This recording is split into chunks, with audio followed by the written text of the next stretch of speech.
Welcome back, YouTubers, to this episode of RV Garage Living. Today is concrete day. In the last video, I said these were 24-inch holes. They're not. They're only 18 inches wide. Because that's all that was required to put these strongholds in. So these strongholds, they are 24 pounds a piece in weight. And I have moved every one of them 3 times.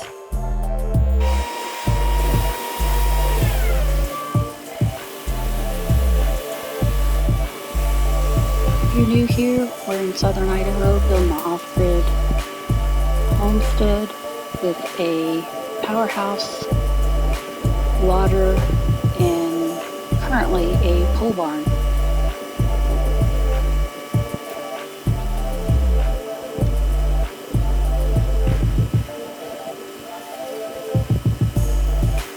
Today's exercise will be concrete, and more concrete.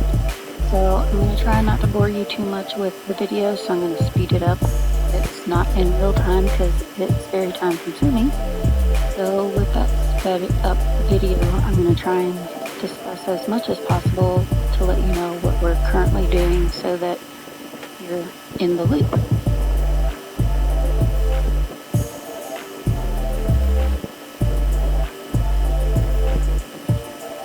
Today is concrete day.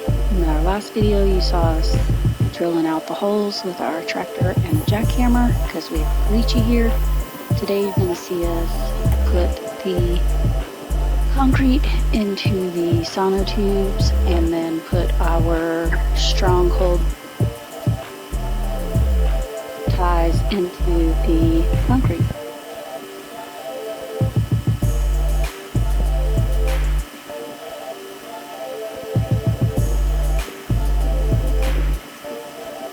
So these Sono tubes are a godsend. I don't know if anyone out there doesn't know what a Sono tube is, but it's basically pressed cardboard that is a form for your concrete to go into to make cement to go into to make concrete, because cement is what it's called when it's wet. Concrete is what it's called when it dries, cures, and it's hard.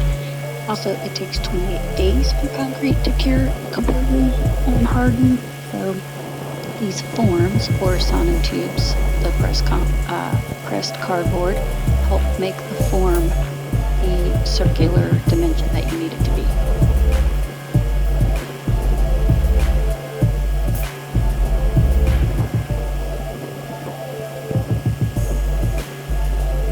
Also, give a shout out to Sean's friend, Brandon, who came to help us pour the concrete. All we got is Sean and the concrete guy. So if it weren't for him, this job would not have gotten done safely or properly. Everyone knows, not mechanically inclined wife doesn't know how to do concrete.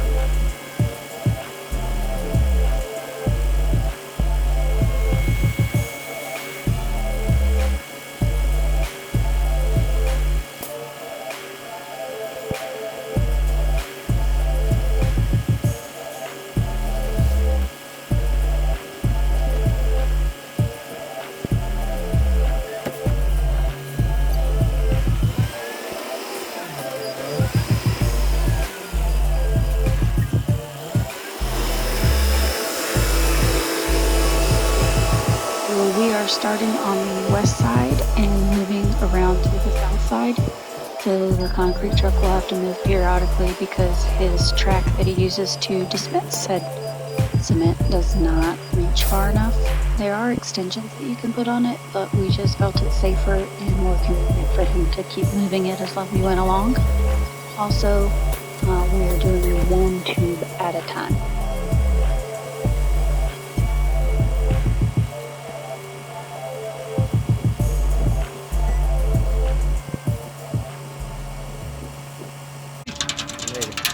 Alright.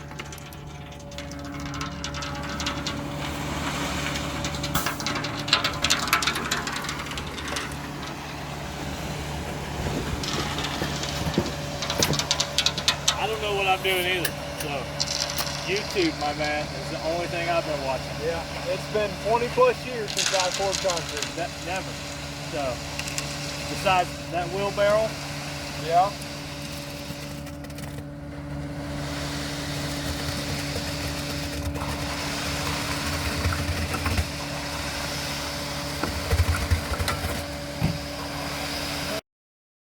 Sean and Brandon there discussing about pouring concrete and their experiences in life. Brandon hasn't poured concrete in 20 plus years, and Sean's never poured concrete, just what we've done for the tractor shed and the powerhouse ourselves with bagged cement and then mixing it in a wheelbarrow, or mixing it in the mixer and put it in the wheelbarrow and then laying it. So here goes to a good day. Also, I'll be doing some aerial shots just so you can get a better overview of the size of the project that we're doing.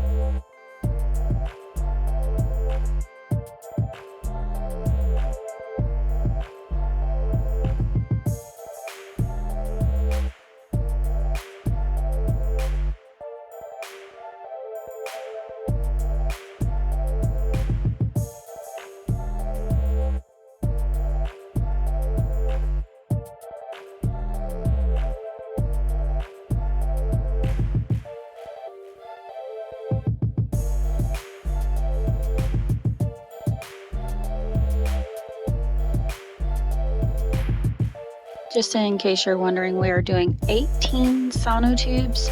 So on the west side, we will double them up because that's where the 2 garage doors will be going. So you'll need one for each post or pole to hold the garage door frame up. So it will be doubled on the west side. This pole barn will be 26 feet wide and 40 feet long.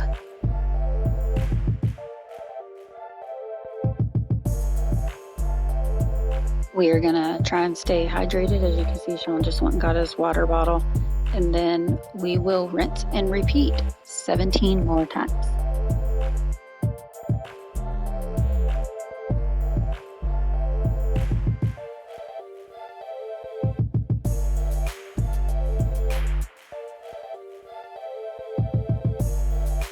This is not hard work, it's just a lot of coordination and a lot of waiting and mixing and making sure that the water ratio to the rock ratio is good to put into the Sono tubes. So it's a lot of slow motion, basically. It's a lot of making sure that you mix it correctly, making sure that you have enough to go all the way around, and making sure that you get enough put into the Sono tube.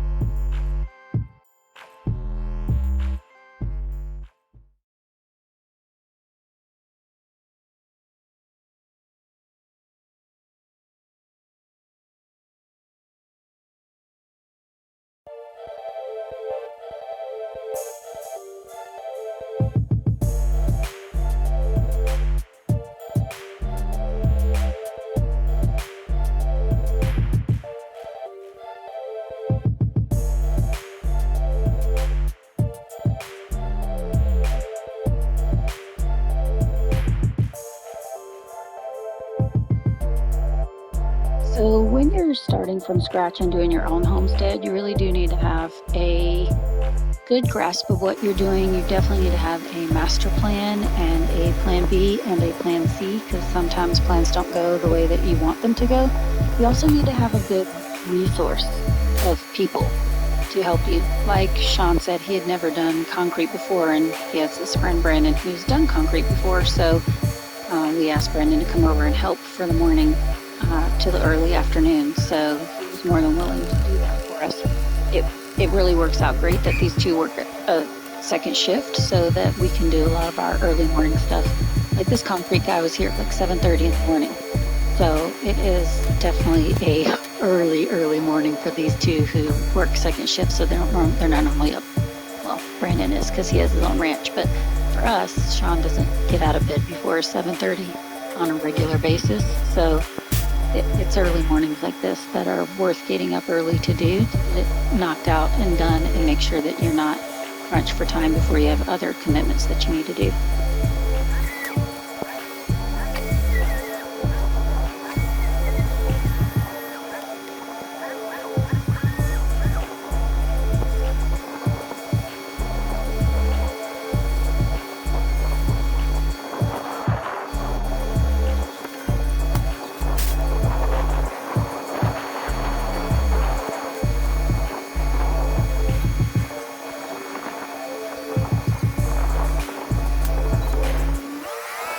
So once again, we're going to bring out my favorite of all time tool to use, the vibrator for the concrete. This, as I've explained in a prior video, this tool is vibration and air ran. So you hook it up to your air compressor, you tap the tip, you put it into the cement, and it pushes all of it out and allows it to dispense and settle at a even level. So this is like my favorite tool of all time. It's actually a really cool invention, whoever invented it. I should probably do some research to figure that out, but maybe in the next video, because we still have lots of concrete to do.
Also, when you vibrate it, kind of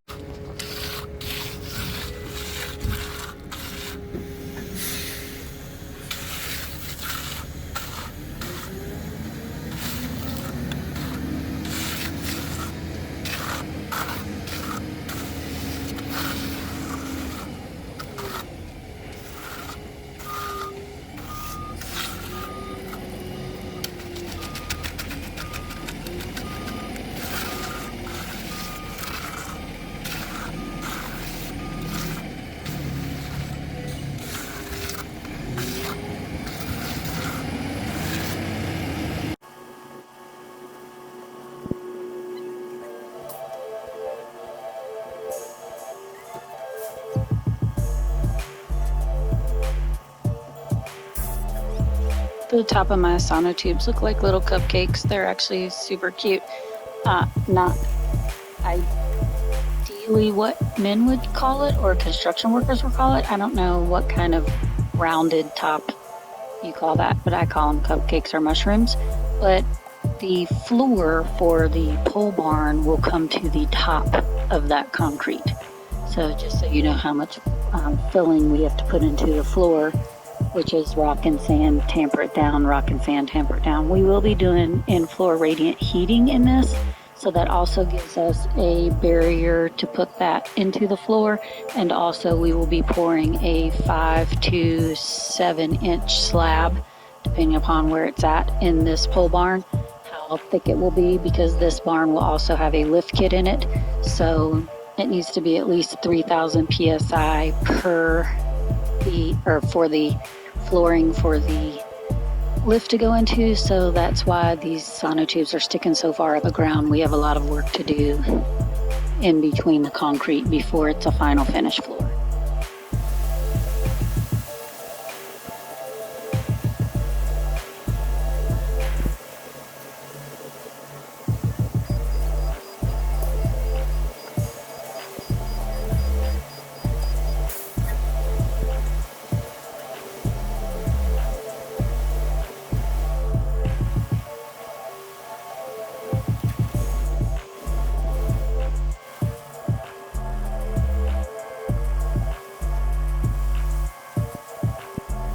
We will also be doing a polished concrete finished floor in this pole barn, just because that will be our final floor product.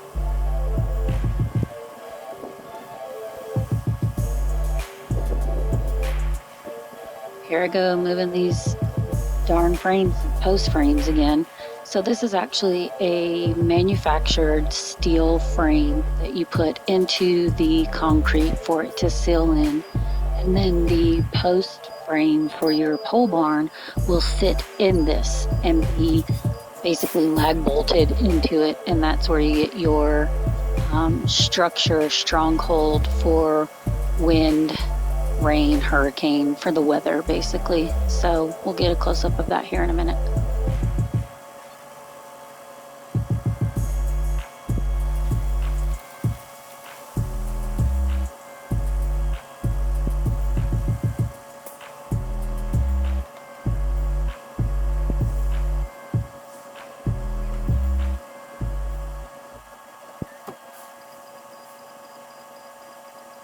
So Shauna's put out a string line from west to east so that they're all set at the same level. The difference is that because we've dug out the holes 5 feet deep, some of them will settle at a different level. That's why we put the wood frame around it and screwed the sono tube to the wood frame so that we've pre-marked based off the ground level how high it needs to be or low it needs to be. We brought out the leveling machine and did that yesterday. So Shauna's just now starting to preset these, I want to call them Simpson strong ties is what we've used, but these metal brackets that are prefabbed that have 2 feet of rebar attached to the bottom of them. So the rebar goes into the concrete, and then the bottom of this strong tie will sit in the concrete as well, so that it's all one unit.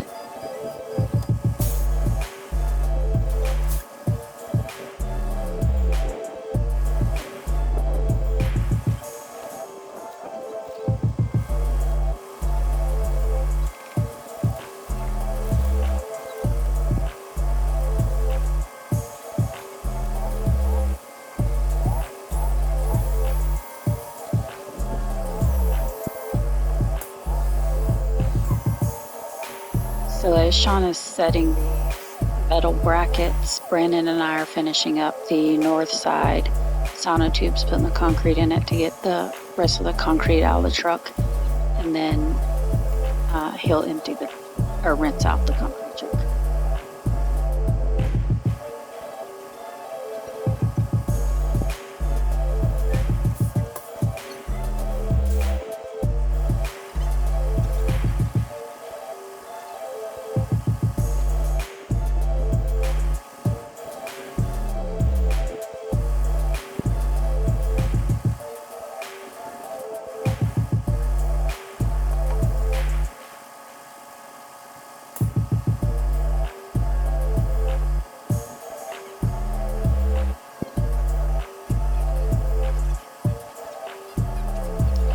We're done with the concrete pour now, so Sean and I will just tell him where he can rinse the truck and where to dump the remnants of rinsing the truck at will be.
what our future projects are going to be on the property. That's what all the hand movements are for.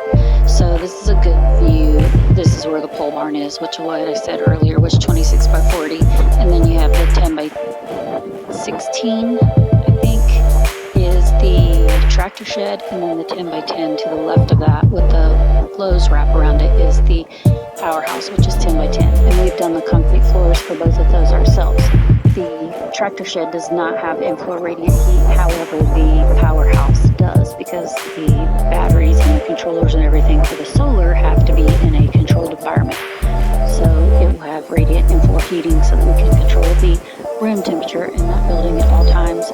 And then for right now, we have that water container AC tote on the flatbed trailer, which is about 350 gallons of water, just in case we needed water for the concrete truck, but it was good to go. So this is a conversation. We don't have very many people come out to our place just because we live so far down off of a major road, and our road is a dirt road.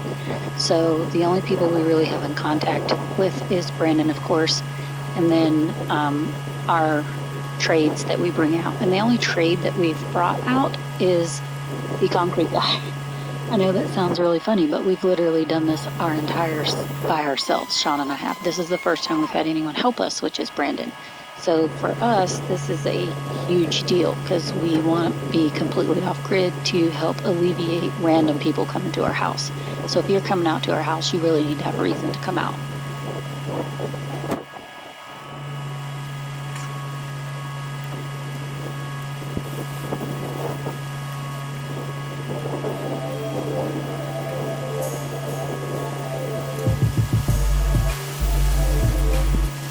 And then if you've ever gotten concrete, you know that they need to rinse the truck out before they drive away, especially if they've used all the concrete that's in the truck. So he has water on board as well, so he's just rinsing it out and then dumping it where we've asked him to dump it off at, the remnants of what's inside of the actual truck itself. Because if you leave it in there, it will dry on his way back to his place of business, and it will ruin the truck over time. So he's just going to dump it. There's nothing in it. He's just rinsing it out, really.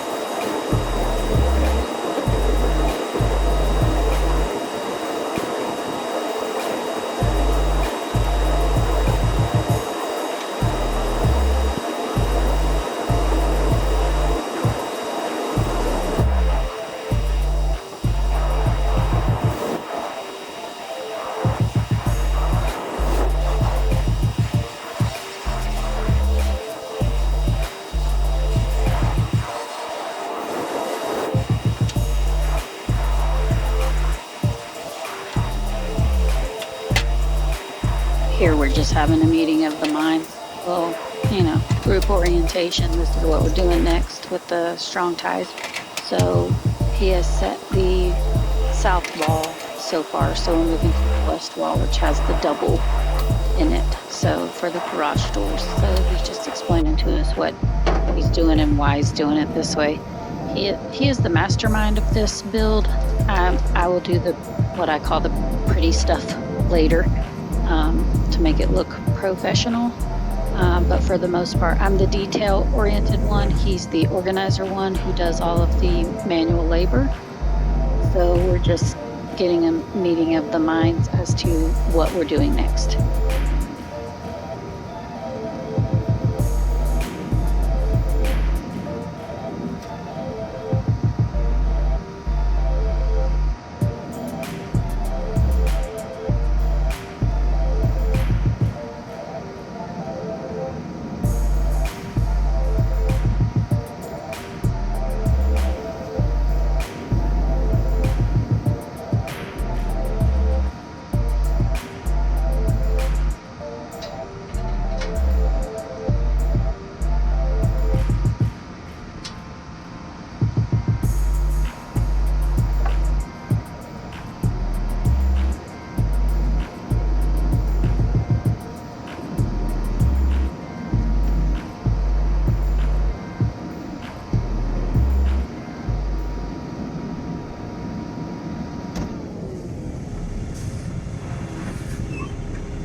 So the concrete truck guy is all done, so he's going to leave us for the day and depart us, and we are going to continue setting these metal brackets into the concrete.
As you can see, setting each one of these 18 sturdy brackets for the wall is kind of a tedious process because you have to level it, you have to shimmy it into the concrete, make sure it doesn't sink first of all, so you have to make sure that the concrete's setting up correctly, and then we just rinse and repeat, move on to the next one.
Thank you guys for watching. We really appreciate it. Please give this video a thumbs up, hit the subscribe button. Please do hit the bell notification so you'll know the next time we post a video.